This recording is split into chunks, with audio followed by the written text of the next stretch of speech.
I think it's very important when you have the best players in the world together, you got to compete and you got to play hard and you got to show the fans how good they really are. I watch them all the time. I think I watched Indiana State and Iowa. Caitlin Clark played about the same last year, so I watched a lot of. Hi everyone, and thank you for returning to WNBA Daily Pulse. That I hope today is going great for everyone.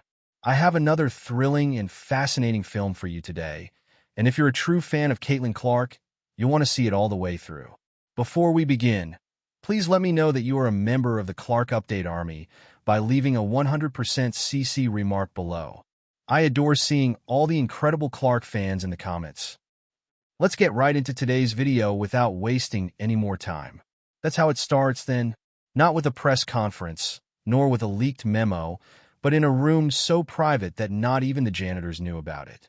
In what insiders are already calling the most startling event in women's basketball history, three basketball titans, Caitlin Clark, Sophie Cunningham, and none other than Larry Bird, gathered at the Pacers facility in the heart of Indiana. There are no cameras or reporters, only whispers. And those whispers are turning into shudders. People are talking. Executives are sweating. Fans are begging for an explanation. What in the world could bring together a rookie in the WNBA, a league veteran, and one of the greatest basketball players in history? The reaction is more than shocking. It might change the course of sports forever. Please consider liking this video and subscribing to the channel if you enjoy the content. It may surprise you to learn that almost 90% of viewers have not yet subscribed. Even though it only takes a second and is free, it means the world to us. Have you already signed up? Fantastic. I sincerely appreciate your help. Now let's return to the video. Having recently enjoyed the most important rookie season in league history, Clark is no stranger to attention. But this isn't about highlights or buzzer beaters. This has to do with influence, power, legacy, and revolution. Sophie Cunningham, Phoenix's firebrand, has always followed her own path. Her bold voice and game are well known. She doesn't show up unless it's really necessary. In addition, if she is in a room, something important is taking place.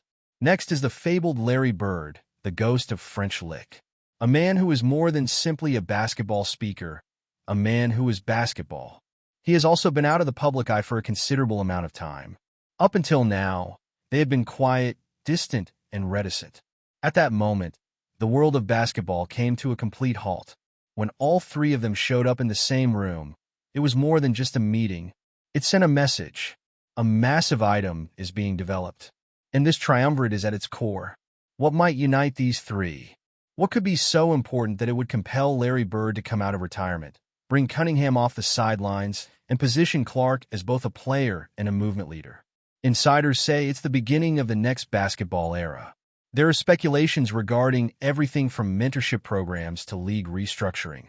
Even speculations of cross-league alliances that would permanently blur the lines between the NBA and WNBA have surfaced. But it's clear that this goes beyond basketball. It's about changing the game, creating a lasting legacy, bridging generations, and elevating women's basketball. This is the most bizarre part. We still don't know everything. However, we can confidently say that history is taking place in front of us based on what has already been released. Caitlin Clark is at its center. Caitlin Clark's climb has been truly amazing. She didn't just join the WNBA, she broke it. Record-breaking attendance, unprecedented viewership, and merchandise flying off the shelves. During her rookie season, she turned a league into a movement. But let's look past the numbers. It extends beyond her highlight reels and three-point shooting. It is related to cultural superiority. When Clark performs, arenas not only fill up, but explode. She not only draws fans, but also forms tribes. From her time as an Iowa college student to her time on the Indiana basketball court, Clark's name became synonymous with excitement. She didn't just have Indiana fever. For the whole WNBA, she ushered in a new age of relevance. ESPN treated her like an NBA all-star. Networks rearranged primetime programming to accommodate her games. The numbers are incredible. Nearly 1 million people watched every game she played on big evenings. That was a first for the WNBA. For sports television, that was history. But her influence went beyond the scoreboard. Brands called out for her. With Gatorade, Nike, and Beats, she rose to prominence in the marketing industry. In addition to making her wealthy, her fame altered the WNBA. Behind the scenes, executives rushed to modify deals. Networks and athletes renegotiated contracts, started to believe again, have faith that this may be the pivotal moment for women's basketball, that their league could grow, and that they could make a difference. Clark did not demand reform by joining the league. She forced herself to do it. She attracted fans who had never watched the WNBA game. She increased the aspirations of young women and elevated the status of seasoned athletes. Consequently, it is remarkable and significant that Caitlin Clark entered a secret meeting at the Pacer facility. She is more than just a component of the future of basketball. She is making sure that everyone knows that she is the future. Now let's talk about the wild card. Cunningham, Sophie's grit, grind, and guts. If Caitlin Clark is on fire, Sophie is like fuel. As a 6-year WNBA veteran with the Phoenix Mercury, Cunningham is no stranger to controversy and leadership. She is the type of player who will dive headfirst into a pile to find a misplaced ball, then stand up and report it as if it were at the post-game press conference. People listen to her when she speaks. From media respect to locker room conditions to player compensation, Sophie has been the voice that players didn't even aware they needed. She is now sitting at the table with the legends. Why her? Because of her courage. Because she is well-versed in the game and doesn't think twice about challenging the system when the cameras aren't on. But this is the strongest. Cunningham gives credibility. She's not a media star, darling. She doesn't have the corporate polish. She is pure.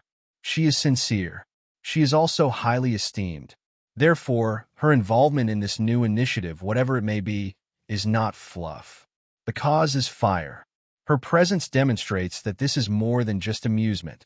It has to deal with real transformation and substance. Sophie has been planting the seeds for future leadership roles, union work, and player advocacy for years. This meeting could be her harvest. And now, with Clark's star power and Bird's gravity, Cunningham is the glue, the bridge between generations, the enforcer who makes sure that change is put into action rather than only talked about. And then there's Larry Bird, the icon, Indiana's idol, 3-time NBA champion, 3-time MVP, and the trash talk the league has never heard. However, he isn't here to flaunt his resume at this time. He is here because he believes in something bigger than himself. When Larry Bird finally shows up after years of silence, it's time to pay notice. It wasn't just Bird's skill as a player. In his capacity as an executive, he produced rivals. He raised entire organizations, drafted, coached, and mentored them. Every Indiana basketball team, including the Pacers and Celtics, was impacted by him. But why now? Why now emerge from the shadows? He's crucial to the game, therefore it's easy. Because Caitlin Clark is the spark. Additionally, Birds have the power to turn sparks into infernos. Birds are not ceremonial. It's tactical. He bridges the gap between old-school perseverance and new-school skill by acting as both an architect and a mentor. He's here to build. Think about this. Bird serves as Clark's mentor, teaching her how to build teams, handle celebrity, and leave a lasting legacy. It's more than just mentorship. It's a succession. Royalty is passing the crown. Bird does nothing in the middle. If he goes back into the arena, he's all in. Furthermore, with Cunningham and Clark by his side, this combination has the potential to ignite something that has never been seen in the sport before. There is a poetic element to the idea that all of this is happening in Indiana, a state where basketball is not a sport. It's a faith. Moreover, all three of these people have close ties to it. Clark is igniting the fever. Cunningham took part in high school contests in the Midwest. Bird is also Indiana basketball. It's a coronation, not a coincidence. In Indiana, a basketball revolution across leagues, genders, and eras is beginning to take shape. Everywhere throughout the state, fans are ecstatic. Media vehicles are parked outside practice facilities. Somewhere in a boardroom, a blueprint is being sketched. A blueprint capable of changing everything. This mobility is not limited to any one person, team, or league. It's about uniting basketball under one roof. And it's acceptable to start in Indiana. That template encompasses more than just OS and luxury. The goal is to radically change the sport itself. Insiders claim that this goes beyond just getting more sponsorships or raising WNBA ratings. The objective is to entirely rebuild the professional basketball ecosystem, with Bird, Cunningham, and Clark acting as its founding architects. Imagine a world in which NBA players and WNBA players train together. When young boys and girls in Indiana or anywhere else in the country look up, they see the same resources, the same zeal, and the same spotlight beaming on both leagues. Instead of being merely a slogan for marketing, mentoring is a structured, fully financed program. This trio might be building that. It's also more than talk. Rumor has it that infrastructure is already in place. The media outlets of the Training Academy's growth pipeline are co-managed by both male and female basketball icons. Rumor has it that given of his vast network and management experience, Larry Bird is pushing for NBA approval to fully integrate the leagues in ways we've never seen before. Meanwhile, Cunningham is doing more than just raising his voice. She is reportedly pushing for structural policy reform that goes beyond catchphrases and into measurable action, as well as equal pay structures, retirement planning, union protection, and mental health programs. Rather than being decorative, her job is revolutionary. Conversely, Caitlin Clark is considered to as both a top athlete and a reformer. She has the power to demand access to boardrooms where important changes are made. However, she is also young enough to interact with the younger generation. Instead of using her platform to commend the system, she is questioning it. Furthermore, instead of merely watching, viewers are participating. Buzz on social media is at an all-time high. Hashtags are widely used. Fan groups are beginning to form, and petitions for openness about the possible consequences of this mysterious event in Indiana are growing. The public wants to know more than anything else. Local media outlets in Indiana are allegedly planning special investigation pieces. National news outlets are flying producers. Why? Because they know everyone's deepest emotions. We are merely scratching the surface of a massive phenomenon. There are suspicions that this secret meeting could become a live broadcast announcement, something that would completely change the sports world. During a televised debut, the three will share their vision, mission, and call to action for the basketball community. What would happen if they invited other people to join them at the table? Imagine famous people like Sue Bird, Diana Taurasi, or even LeBron James working together. It's no longer a fantasy. It's a real possibility because other legends pay notice when they line up. This isn't simply a basketball story. It's a story about influence and how three people, each from a different era in the sport, have the ability to fundamentally alter the story. This entails tearing down organizational walls, ignoring out-of-date playbooks, and starting from scratch to create a new era. Both leagues' executives are already nervous. Such a bold initiative poses a danger to the status quo. It challenges established authority. But the reason it is getting traction is because the current system has to be changed, and these three could deliver it. Think about what it means when the idea of transformation receives more acclaim than the court. When fans become excited about the next generation of games instead of just the next one. There is currently more going on in Indiana than any championship. It exceeds all MVP honors. It's the start of a movement that cuts across age, gender, and region. And the repercussions will extend from juvenile leagues and tiny towns to professional locker rooms in global arenas. It's possible that the basketball world may never be the same. In a time when many sports stories focus on controversy, betrayal, or burnout, this story also feels distinctive. It feels good. Instead of being a player's story, it feels like a recovery story for the entire sport. Thus, as we wait for the full revelation of what Clark, Cunningham, and Bird have planned, one thing is very clear. This WNBA chapter is not like the others. We are here to witness this instant before and after, a pivotal moment, and the beginning of something huge. Every heartbeat, every news story, and every significant action they conduct. Basketball enthusiasts prepare for something that will make history in addition to making headlines. So what's the big deal? What's happening? Insiders speculate that it may be a mentorship program, Some are working on media platforms, starting their own businesses, or even building a new cross-league training center. Whatever it is huge and aims to unite men's and women's basketball in a way never seen before. Think about it.